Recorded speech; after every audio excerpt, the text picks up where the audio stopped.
been talking about, yeah, there we go. The years that we've been meeting, talking about how we can support each other and share resources, including trainings where we all will benefit and build off each other. This is one of those really important topics about accessibility.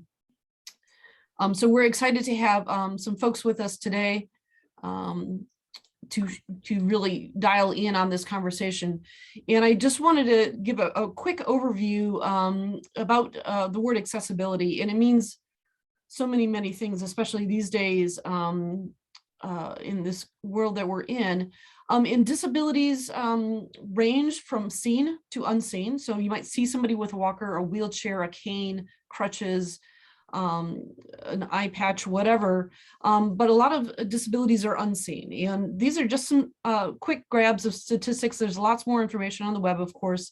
The CDC just wants you to know that there is mobility, cognition, independent living, hearing, vision, self-care in adults, and these are some of the percentages. But there's lots of other disabilities, whether it's a vestibular imbalance issue, it's a language issue, cultural challenges, etc. There's lots of different things that we talk about when it comes to accessibility and disabilities in people. With children, there's lots of really great research being done about disabilities in children so that we can better understand how to support children. And this is a great stat. This is from PlayCorps. They do a lot of research on inclusion with children.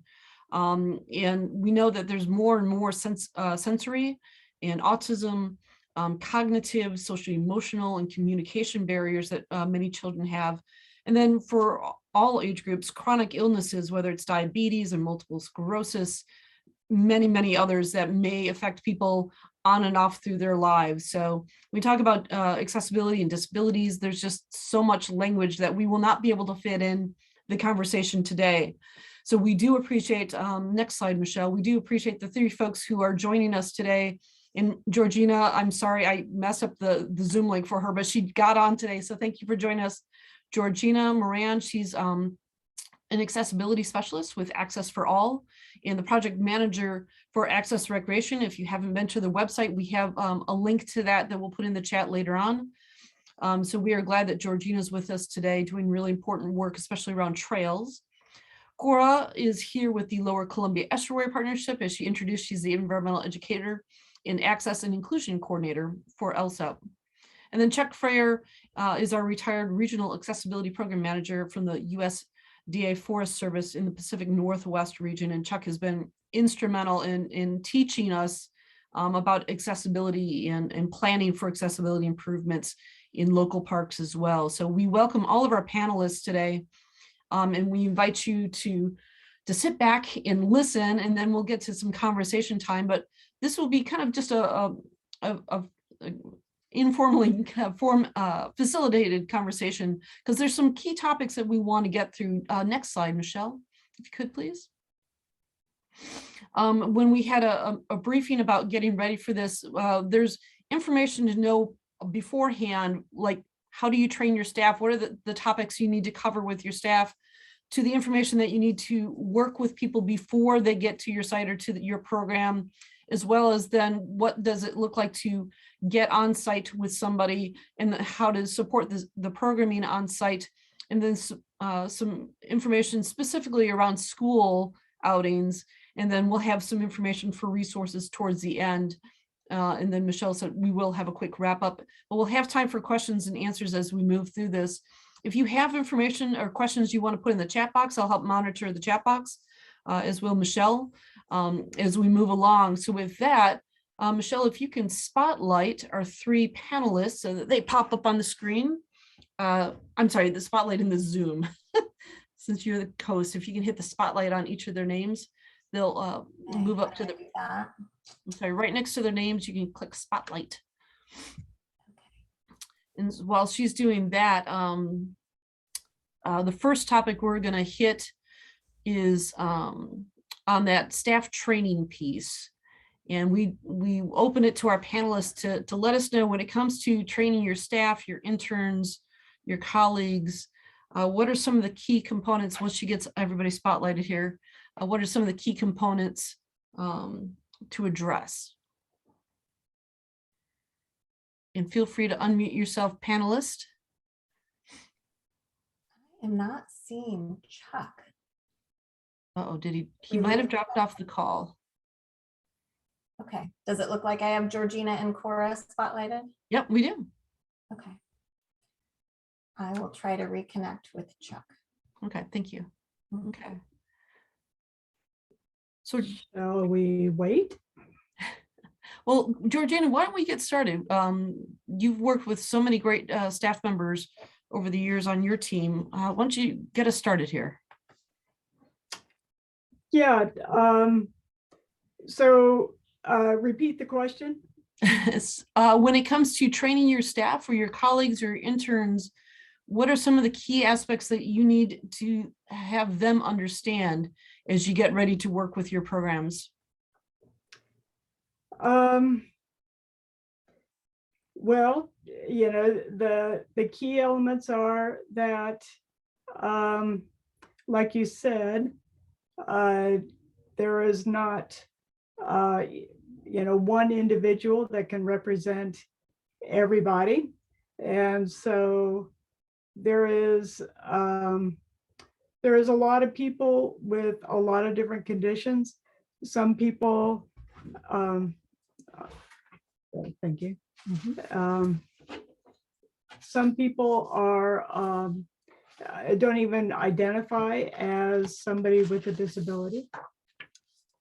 So, and the fact is that if you accommodate everyone, then it benefit, or you know, if you make accommodations for people with disabilities, you accommodate everyone.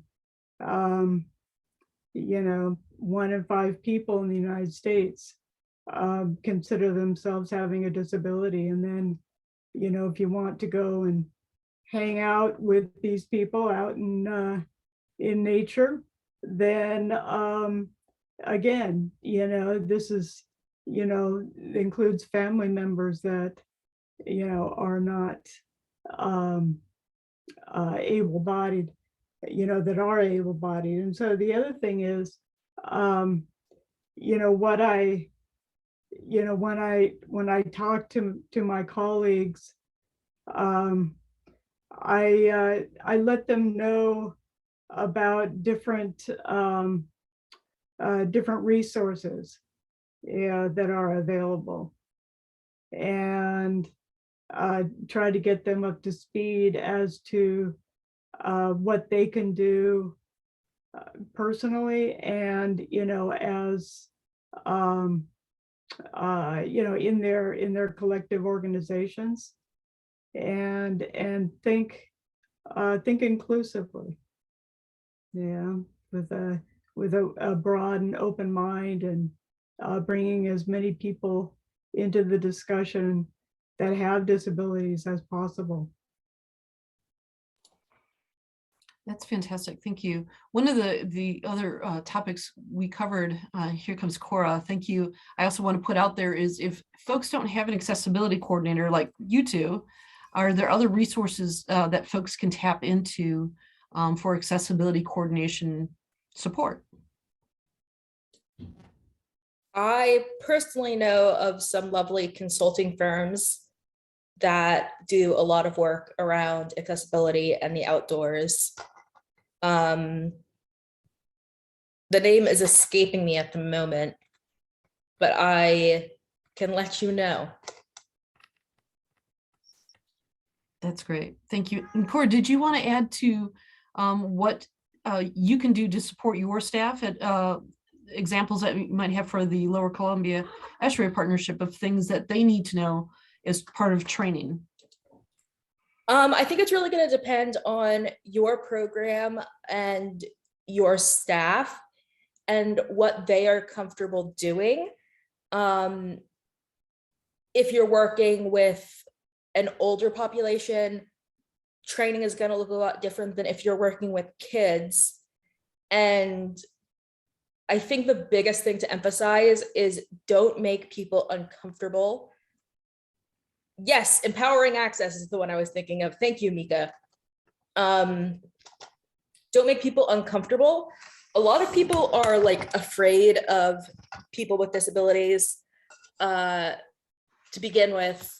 And a certain amount of that can be, you train and educate, but at the same time, your staff doesn't necessarily have the skill set to help someone who's quadriplegic do a safe transfer or something like that. So don't try to do something that you're not equipped to do, that you're not trained to do. Kind of know your limits. That's a really good point. Thank you. What about Yeah, volunteers? If part of your programs with volunteers, how do you support training for volunteers that are supporting your program? I mean, again, I think it depends on the role of volunteers in your program. For us in my organization, volunteers are the ones who show up to community events and help us plant trees and remove invasives and all of that. So we don't do much training with them because they're not facilitating programming. If your programming was facilitated by volunteers, then it would be a different story. Yeah, I'd like to say that doing disability etiquette training is extremely important. Learning the use of the appropriate words. Words are very important. People first language is very important. For instance, the other thing that comes up is the use of the word handicapped. And handicapped is applied to structure or not being able to access information. But if you apply it to a person, this is degrading. Yeah, it is understood that the word handicap comes from after World War II, the veterans returning used, that were disabled were out begging, with their hand, the cap in their hand. And so again, to use it for a person is degrading. I'd also add, like, one of the bare minimum things I think should be learning how to appropriately ask questions about an individual's disability, because you're not entitled to their private medical information. They can volunteer it if they choose to. And sometimes it might be pertinent to know. If I had someone, my organization works with canoes. If someone shows up in a wheelchair, it would be relevant for me to ask, how do you transfer? So I know how they can get in the boat. But you would be astonished by the number of people, of parents who are chaperones on field trips, who have asked me, why are you in a wheelchair? Like, that's not your business, one. And two, you just ask someone, recall what could potentially be one of your most traumatic life experiences for me, a stranger, because I'm curious. So how to handle those questions with tact, and like what isn't an appropriate ask. Mm-hmm. One thing that I get a lot is, my partner can stand. And so when I go somewhere and I'm advocating for myself, they will look at her rather than me. And, you know, her go-to thing is to always, you know, to not respond, but to look down at me, you know, so that they follow her eyes and then their eyes go down to me. But again, this is very common even with my healthcare workers to this day. They look at Sharon, you know, even when she's sitting, instead of me. So again, that's just a matter of respect. Yeah, I get that one too. Yeah, that's great information. One of the things we talked about earlier was just be upfront, ask clarifying questions, and make sure to listen really well. Some of the things.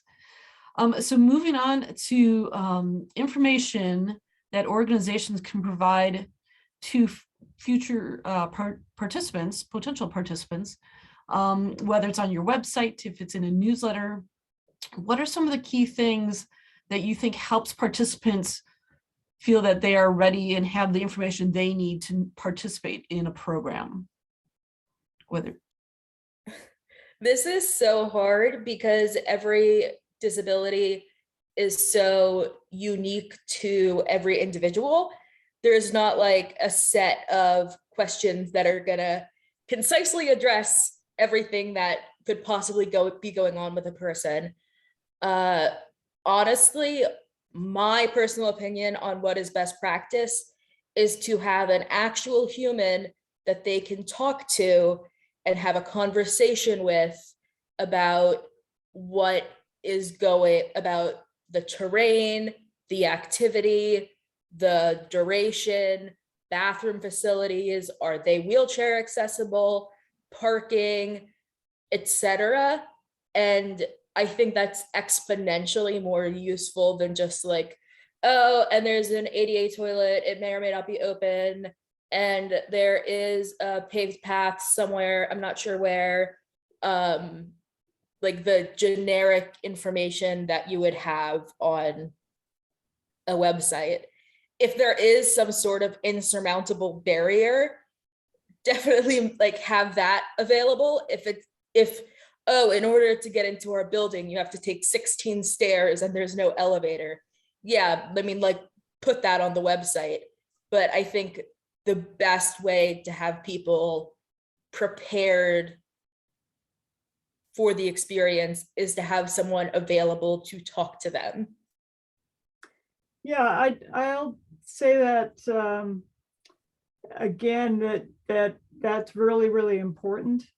On our website, you know, on the, or in the guidelines for providing trail information to people with disabilities that we created, one of the items that we emphasize is the fact that a lot of times on agency websites, there is a telephone number to there, you know, for contact.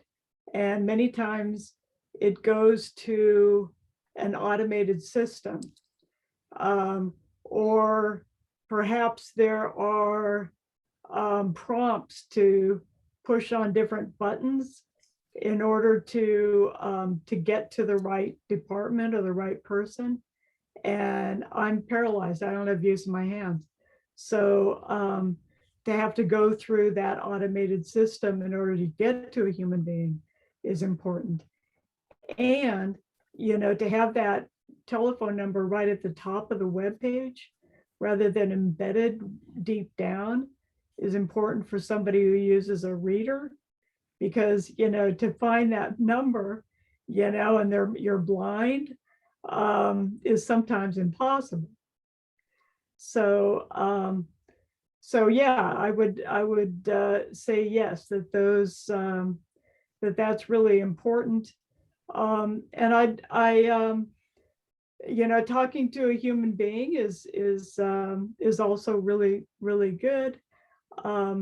But providing the information on a web page, or, well, you know, say you want somebody to participate in a group, you know, get in touch with them ahead of time provide them with as much information as they possibly can have ahead of time. Make sure that they're prepared, and not blindsided when the meeting happens. Ask for sure, if there's any accommodations that they need.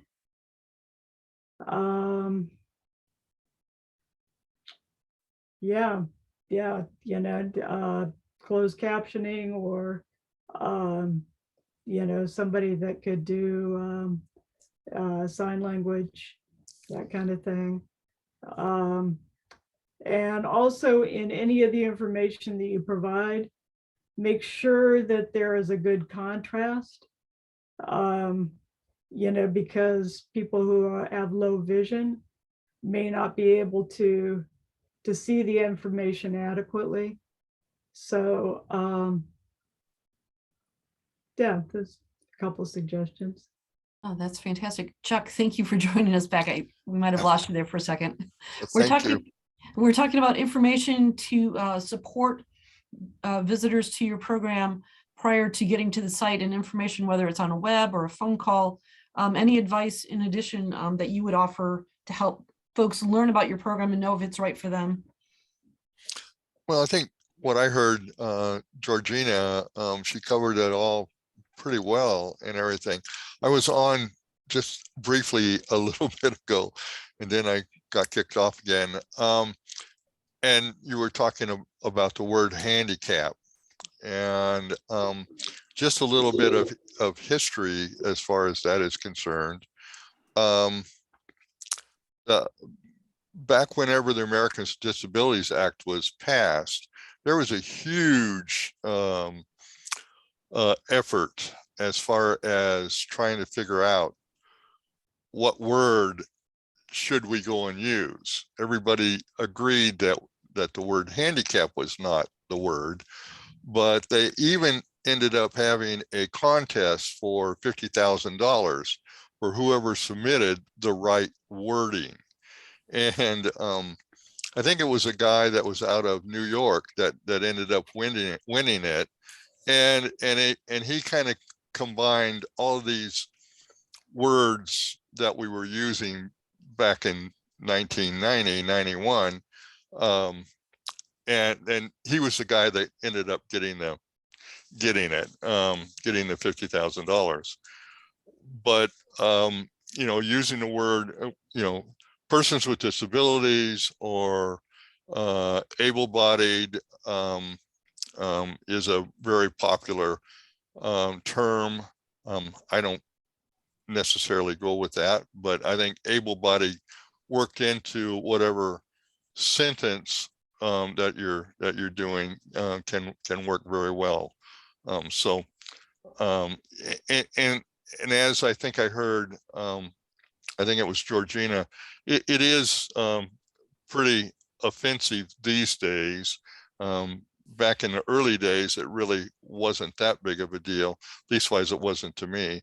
But now then, it is pretty offensive. And you still see a lot of language out there that still has that word in it. And so if you can very nicely just say, hey, the word handicap is not really an appropriate word, and you might go and use this, Right. as a suggestion. Awesome. Thank you. So Cora. just a little tangent on disability language. It's officially removed from the APA style guide, but don't use the term special needs. Disabled isn't a bad word. So special needs, handy, capable, whatever, are not best practice. And a lot of people find them offensive because I don't consider my needs particularly special. Also, there is kind of a debate within the disability community around identity first language and person first language. Some people with disabilities prefer to be called people with disabilities, highlighting person first. Others prefer to identify as a disabled person, highlighting identity first as like a show of pride, which I can understand. Like, I wouldn't call myself a person with Blackness. I'm a Black person. So I would just follow the lead on however a person chooses to identify themselves, because between person first and identity first, there is not a consensus on which is correct.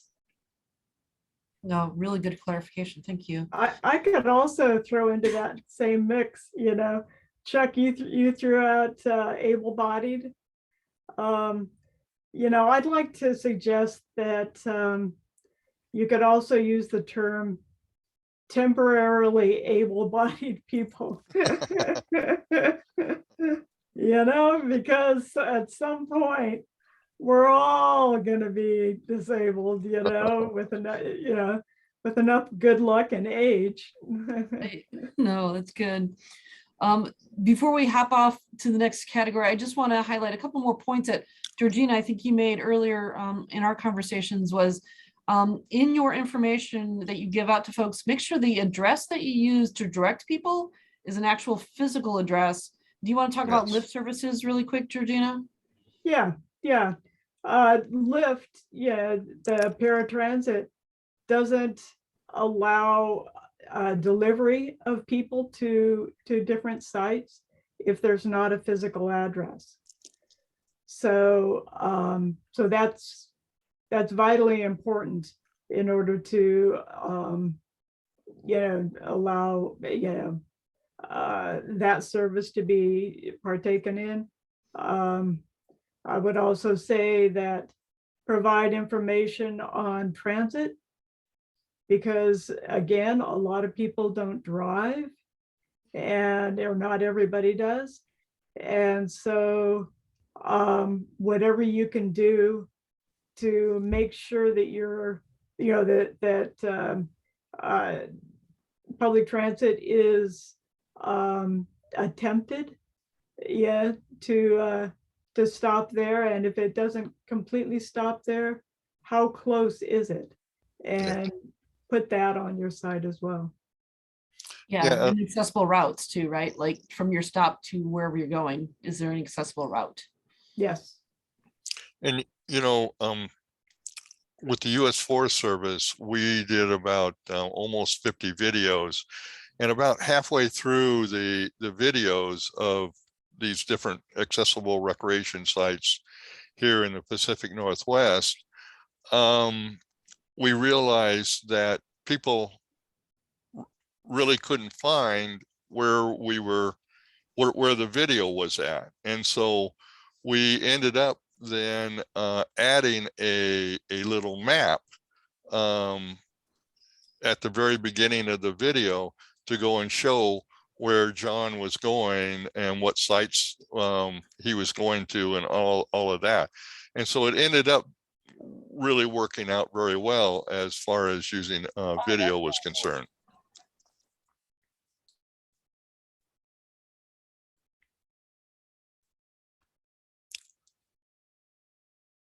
I'm sorry. One other point to just hit on really quick is for folks with maybe autism or sensory challenges, the other thing to let folks know is if there are zones or areas or rooms that can be considered for safe use or de-escalation, if there's places that people can move away from a crowd, or if there's if somebody needs support services or has a person with them to help them, is there a space that they can get kind of out of the way of movement to just adjust and take care of whatever needs they might have, whether it's sensory, so it needs to be a quiet space, off an accessible path for somebody with mobility device that they can adjust whatever they need to before they move on to the rest of their adventures with you. So just thinking about what information you can provide them so they know that they can have those support elements when they get to their site. Some zoos now have sensory kits that come with the headphones if families need to borrow those, fidgets and other materials to help kids navigate through a sensory rich environment. So there's other things like that you can check into as well. Anything else on this topic? That's really good to know. as well as, different things that people might be needing to know. Is it, are there overhead wires, that make buzzing sounds, or a gun range close by? That could be triggering for people with PTSD. I'll also go ahead and add that for both people with physical and sensory disabilities, the more of a schedule you can provide is super, super helpful. People who might have autism or something might feel a lot more comfortable if they know what's going to happen and around when it's going to happen. And for people with physical disabilities, if they know, like, here's the schedule for the day, they can plan out, like, okay, well, this is when I'll be able to take a break. This is when I might be able to, like, go to the bathroom. This is like, they'll be able to plan out their needs better if you can provide some sort of schedule for whatever your event is. Yeah, the and we other know that thing not is- everything. Oh, go ahead, Yeah, George. if there's no map available of where you're going, that would be critical. Again, with access trails, we created maps because a lot of places didn't have it, and showed where there might be a loop, that included as many features as possible. Sometimes a trail loop is good to know about, that, so somebody doesn't get lost, and distance is really, really critical in that component. I use a battery, in order to drive my chair, and I've got limited battery distance, before I run out, which I have on a trail and had to have be pushed out. So again, vital information to know ahead of time. Yeah, and one other thing, we're transitioning very well into our next topic here, is shade. For some people, like in the multiple sclerosis community, too much heat is a bad thing. And so, but for some people with visual problems, too much glare and bright sunlight, especially if you're doing it in the wintertime, there might be some snow. So thinking about where there's shade, places to provide a more calming setting if you transition into the forest on the trail, rain cover, etc. Anything to try to make them feel as comfortable as possible while on their journey, and letting them know about that up front so they can plan for any support they need in that respect. Yeah, you had talked about, sun and shade. Well, sometimes going underneath deciduous trees will have like a strobe light Mhm. type effect, and that could be triggering as well. Correct. I have a few things. Certain medications can make you really photosensitive, which is the boat I am in. So bright sun is, I wear sunglasses, but that's a thing to be aware of. As a user of a manual wheelchair, if it is raining or wet, I won't have traction on, I won't be able to get traction on my push rims. So I won't be able to stop a lot of the time. And obviously you can't predict weather, but that is something to keep in mind.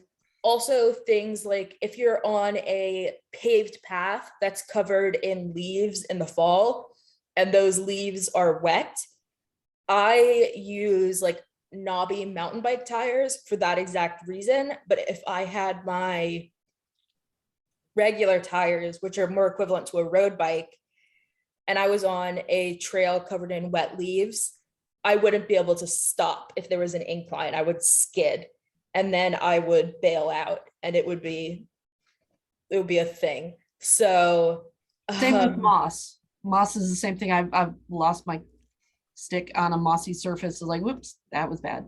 Yep. So even if it's not actively raining, wet leaves can be a big challenge. Or even if you just don't have the best footing or balance, I can't feel my feet particularly well. So it's very easy for me to slip on a surface like that. And this is transitioning really well to our next topic of getting to your site and getting into your site. And Chuck is the one who taught me, first they got to get park, they got to get on a path to get into your site, and they have to have those basic amenities like bathrooms or benches or things getting into your site. So could you guys talk about some of those key things? We talked about leaves and surfacing a little bit, but go ahead and keep on going with some of those critical things as people come into your site and things that our programmers need to be thinking of. Bollards. So you know how some sites will have like I use the technical term, but like poles that keep cars from driving in.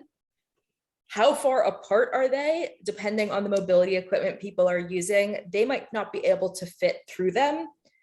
And then my personal least favorite thing is when there's not a gate, but there's like two fences that line up like that, and you have to weave through them. Again, depending on the mobility equipment people are using, they might not be able to do that. So that's important to note. Yeah, I would say that, you know, especially whenever you're evaluating a trailhead, you know, you start just as you're pulling in. You know, is there a disabled parking spot? Is there a way to be able to get to the signage? Is there a way to get to the accessible bathroom?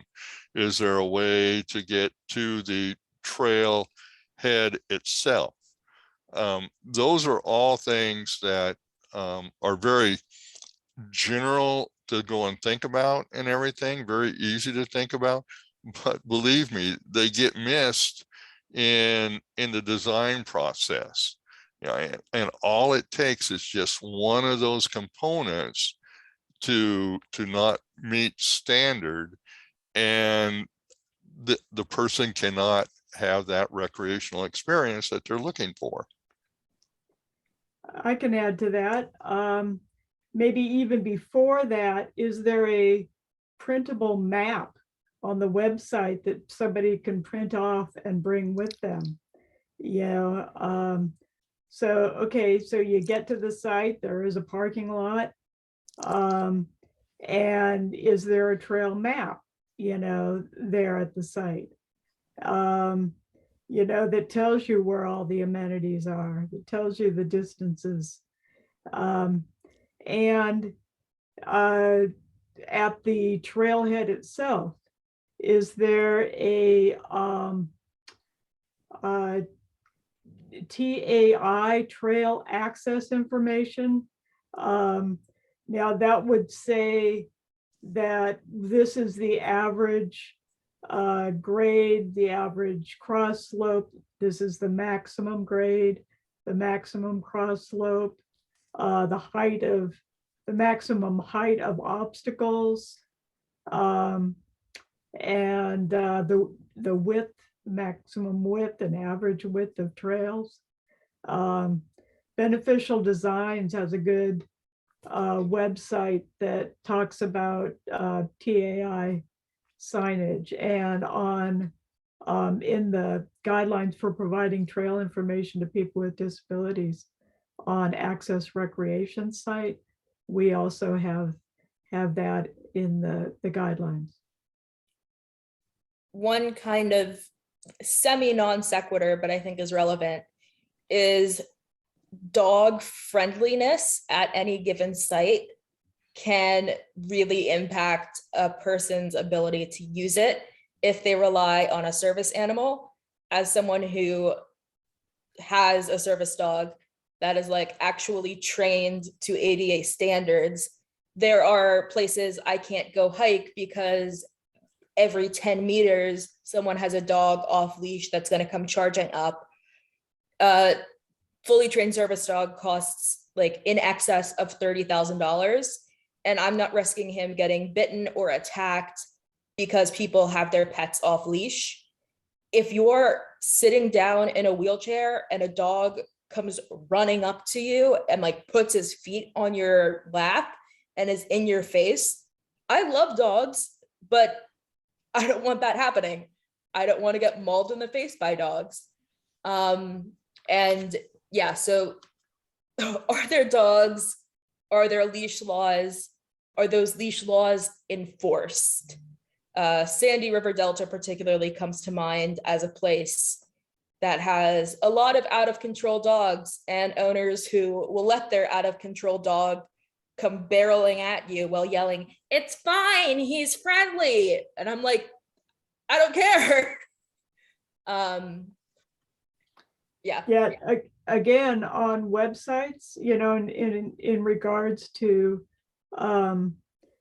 dog-friendly parks, that you let people know if there is a fenced-in dog park, because people who are blind, again, if there is like an open dog park, that wouldn't work. But you know, if they want to off leash their dog, it would be good to know whether there is a fenced one.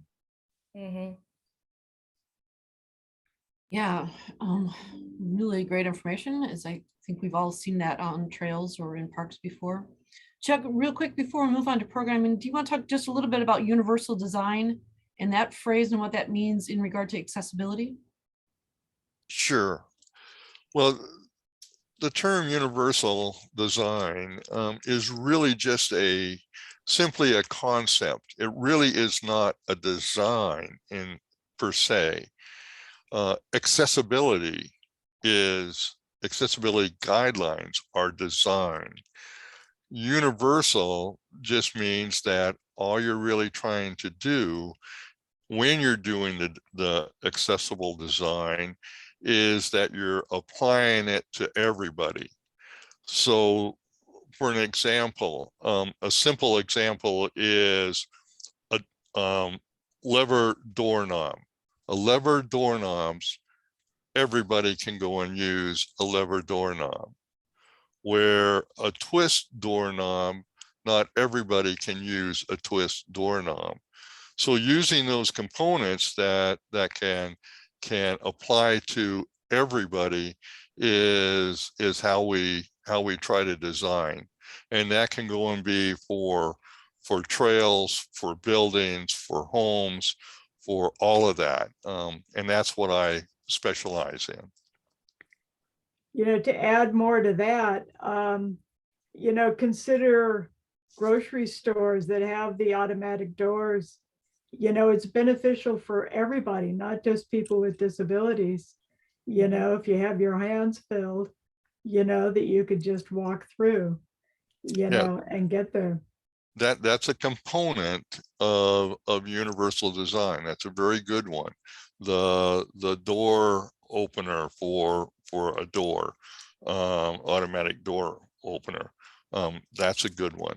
There's a whole lot of different things that we can apply. And whenever we're talking about trails, it used to be I co-authored a design guide book called the Universal Design Guide to Outdoor Recreation. And that was the Bible for many, many, many years. And we came from the concept of universal. However, back in those days, I was a younger, more buff kind of guy. And I thought that, oh, you know, a 10% trail, 12% trail is no big deal. Well, today, now that I'm a little bit older, I have a lot different opinion about that. And thank goodness, the Access Board, whenever they finally came out with their ADA guidelines as far as for trails, they did not follow the Chuck Frayer model. They did the right thing, where trails, anything over 8% ends up becoming more challenging and everything. And so and so anything that is a 5% or less becomes more universal in concept. Yeah, the ADA guidelines are great, but they're minimum standards, and if you're talking universal accessibility or universal access, you're talking about something, greater than the ADA. Yeah, and Chuck, you've said yourself, that a 5% trail that goes on forever, even back, in the day when we first met, was extremely tiresome. It was very, very difficult to maintain 5%, for over a mile. Yep, very true. Very true. Awesome. Let's spend the next 10 minutes or so that we have time for questions and comments, talking about programming. So you've got people on site, they've gotten there safely, they know how to get into the site, and they're ready to go on the adventure with your teams. Let's talk a little bit about programming. And once again, I think, Cora, you hit on the point. If you can connect before they get to your site so that when they get there, you're all ready, you've already had the conversation. What else can we do to help people support during the programming part of the adventure? One, really quickly, not to call you out, but Gayla, you used the term wheelchair bound in your comment, and that is not considered the polite term anymore. If it weren't for my wheelchair, I would be stuck in my house. So wheelchairs are a freeing device. So we generally opt for the term wheelchair user rather than wheelchair bound is considered a bit gauche. Thank you for that clarification. Yeah, no problem. Second, it depends on the individual and the program. There is no universal piece of advice I can give unless I know exactly what you're doing and who you're doing it with, and their limitations and their supports. I mean, some people can come equipped with all sorts of accessible technology that other people can't afford. Some people may come equipped. I work with school groups, and we have had field trips where there are students with disabilities who come with a nurse and an aide and a one-to-one, and they are totally prepared. And there have been times where students with disabilities have rocked up. We had no idea that there was a student with a disability on a trip. We were not prepared to accommodate them. The teacher, did not anticipate accommodating their needs during the trip.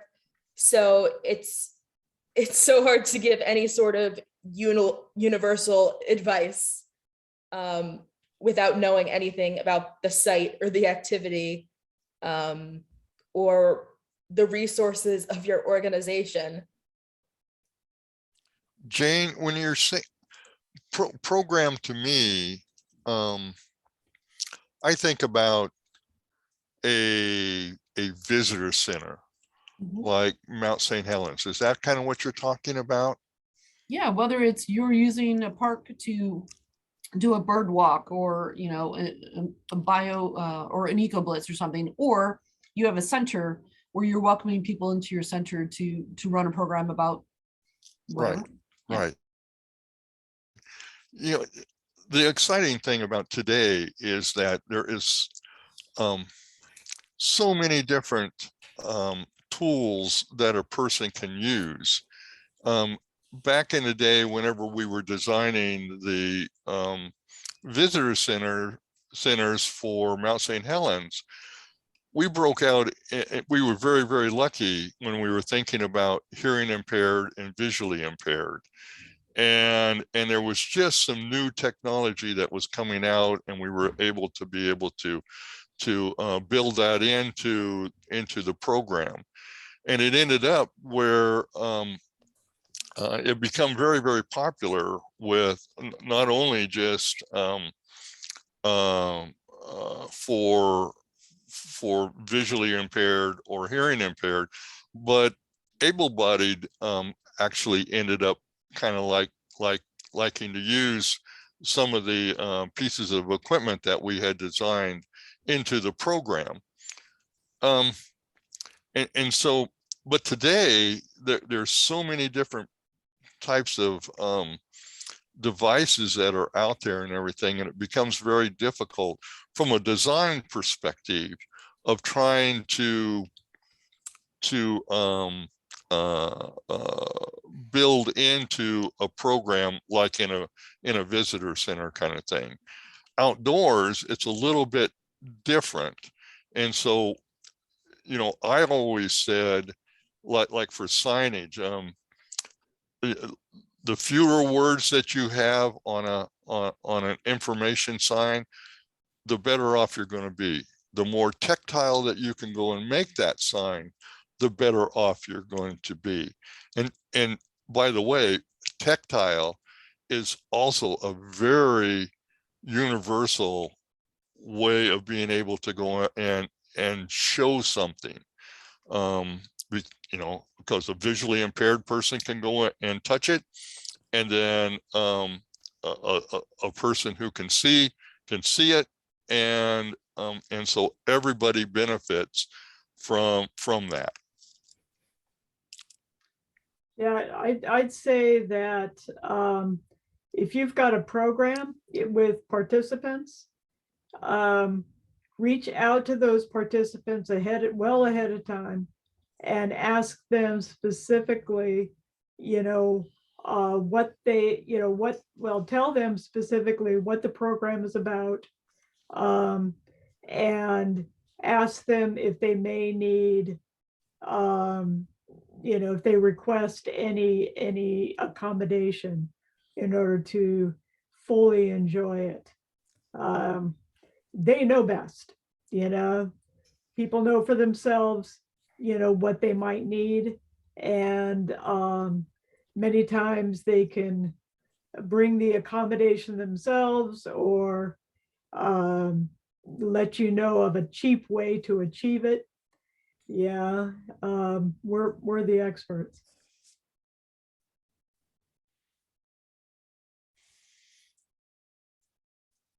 Great. The one other thing I think in our pre-planning meeting, Cora, you mentioned is when working with schools and teachers is making sure to offer that every child has the ability to come visit the site. And it might be a different experience for some kids based on their abilities or disabilities or challenges, et cetera, or staffing to support those students. But offering for them to come on the trip is a big first up as well. We don't want to leave anybody back in the classroom and have them miss an experience, even if they get to the site, it has to be a slightly different experience, but still getting kids outside, that's a huge goal. Yeah, a lot of teachers will literally just not invite students with disabilities on trips. A lot of parents are very ill-informed about what their students' rights are under Section 504, that they are entitled to go on the trip. The one thing I would caution is be realistic about what your organization can accommodate. How we operate is we have essential eligibility criteria.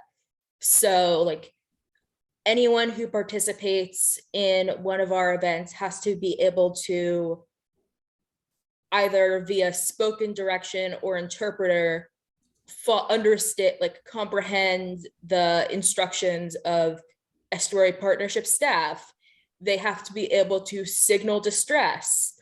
They have to be able to do like really bare minimum things, because what's worse than a student not getting invited is you invite a student who has very specific needs that you cannot support, and then it's potentially an unsafe disaster.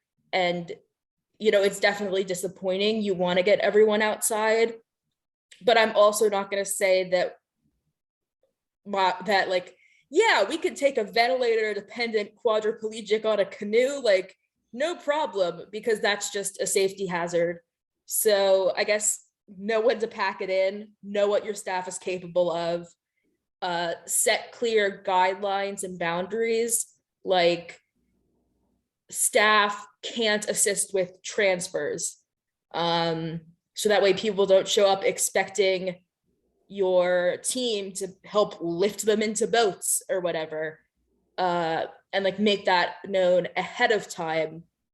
So like, I'm very clear, we want every student to participate to the fullest of their ability. And I haven't run into a situation yet where a student has had such complex needs we couldn't accommodate it, but also recognize when something is out of your wheelhouse. I'd like to say one more thing. You know, we're talking all about accessibility, and that's, you know, critically important. But also when you're talking about people with disabilities and saying that these are the accessible trails, don't limit us to just those accessible trails and features. I like a good adventure, you know, I like to go to features, you know, like viewpoints that aren't serviced by an accessible trail. Let me know about all of those. Let me know the conditions of the trails. You know, I want, you know, I'm in for the challenge as well.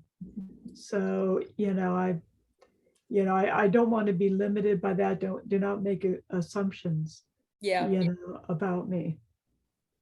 The number of times I've been yelled at, like, stop, as I try and take my wheelchair down a staircase is hilarious. Like, I'm not lost. I did this on purpose. No, that's a really great point to end on is we are adventurers at heart and we want to get out and get about. We just might have to do it a little differently. I'd like to thank our panelists today for joining us today. There is so much more information out there. I've been putting information in the chat box. Michelle, if you can share the resource side. I'd like to open it up to the crowd as well on our call today. And thank you all for your time and for joining us. We appreciate it. If you have any questions for folks, go ahead and unmute yourself. And Michelle, if you want to unspotlight folks, then we can see the whole gallery. Are all those links going to be sent to all the participants? Yep, I'm going to put them in the chat as we speak. I mean, outside of the chat, because can you send them in an email? Yeah, we can put them in the follow-up to the group for sure. Excellent. Yeah, so Access Recreation is one of my faves. So it's got great trail reviews and incredibly clear pictures. So if you need examples of what your trails could look like and the information to provide for folks before they get there, I would highly recommend the accessrecreation.org site because it's got some great information. Ryan, I see your hands up. Go for it. Yeah, thanks. This is a question that doesn't need to be fully explored here, but one that I think might be relevant to a lot of the different work that folks are doing. And I think it'll particularly come up with the Forest Service Trail Sustainability Planning effort. And I'm thinking about what Georgena said about adventure and journey, and how does that intersect with universal design? So if you're making a facility or a trail to make it easy to get to the bathroom, you want to make it as seamless as possible. But if you want to make a trail experience have some level of challenge, what level of challenge is appropriate? How do you sequence that challenge so that different people can pursue it to different lengths? How long or how far, what those experiences look like? And how do you avoid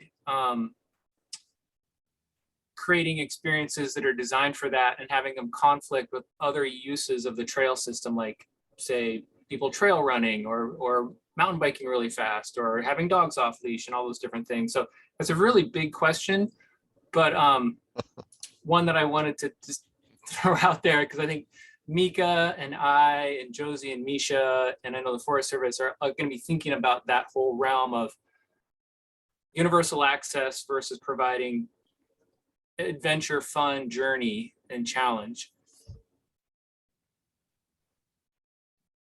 Well, I could say that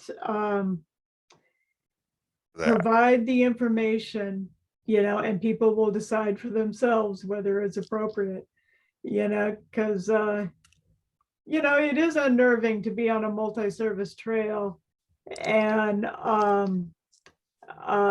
there would be, people with bikes, like running up behind me and then, swerving around me and, that kind of thing. And I may not choose to go on a trail like that,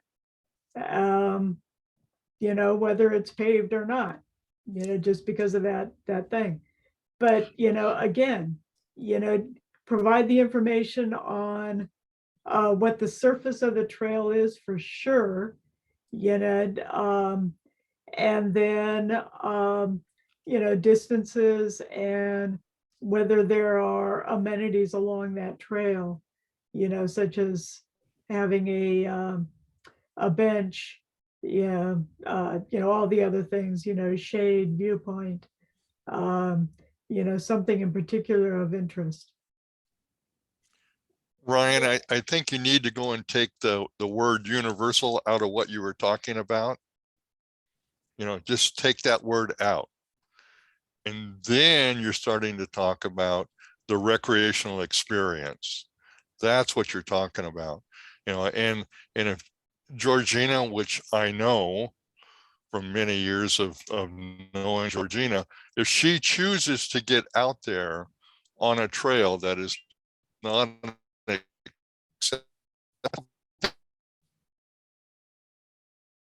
Oh, we're losing you, Chuck. We lost you, Chuck. Oh, we lost your audio. I'll just say, while Chuck's reconnecting, I mean, people with disabilities aren't stupid.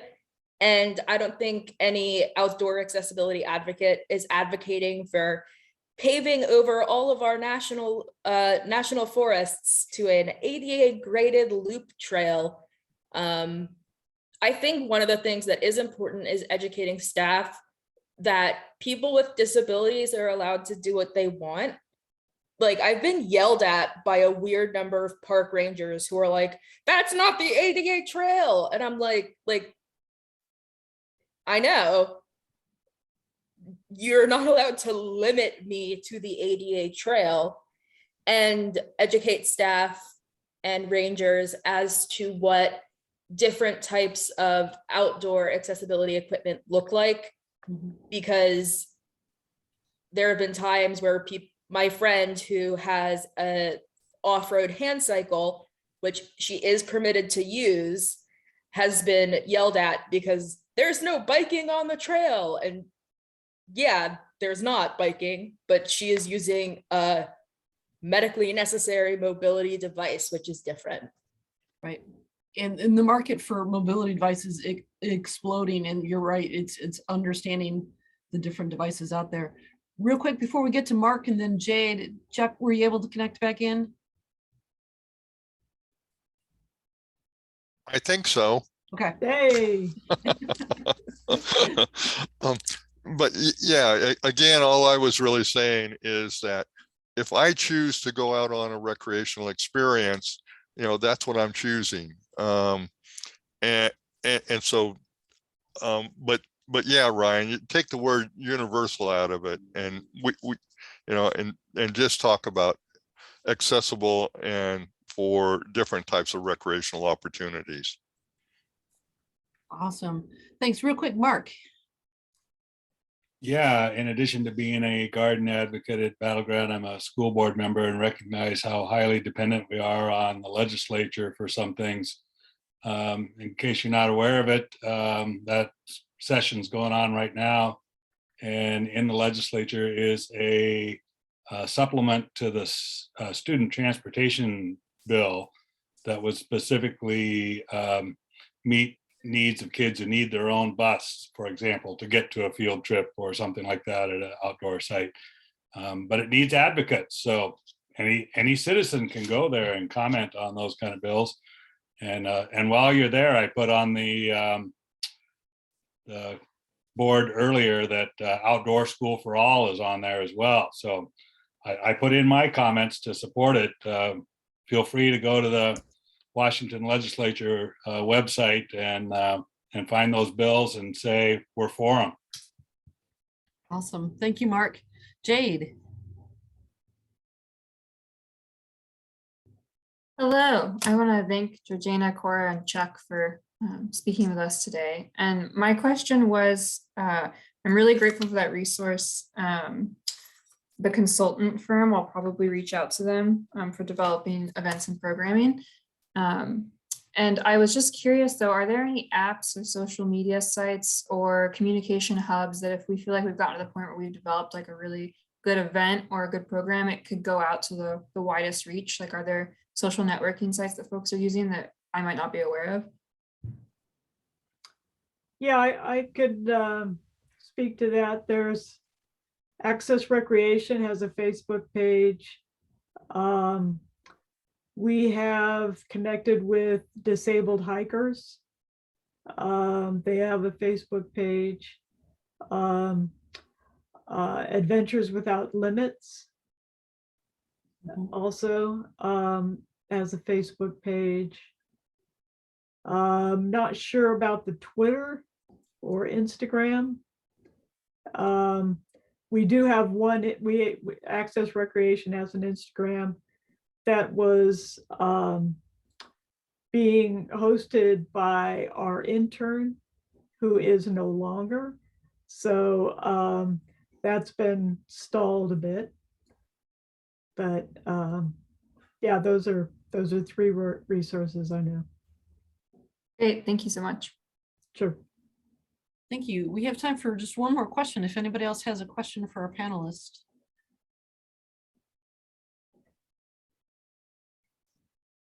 Okay, not seeing any. Thank you all so much for your time, and thank you again, Georgena, Chuck, and Cora. Your wisdom is just really awesome, and we appreciate your time today to share with us what we all need to continue to learn. We've put a lot of links in the chat for resources. Michelle just put the link in for the upcoming meeting. So like you said, like Michelle said, we are limited to 30 participants for the planting out at Steigerwald. So if you are interested in joining us, there is an accessible option as well. So if you have limited mobility, there is a gator that will be able to help us get around the site or have another activity on site. So do not let accessibility be a challenge for that visit as well. Michelle, anything else to wrap up for this meeting? I think we covered it. Did you post all of those links in the chat? Well, and we'll send them out in a follow-up email. We'll also be putting together a blog post that kind of is a summary of this that will also include the recording. So if there's others on your team or you'd like to listen to it again, look for that in the coming weeks. Yeah, and so upcoming in February, we do have that Steigerwald planting. We also plan on having a workshop for teachers to help plan for their spring school gardens.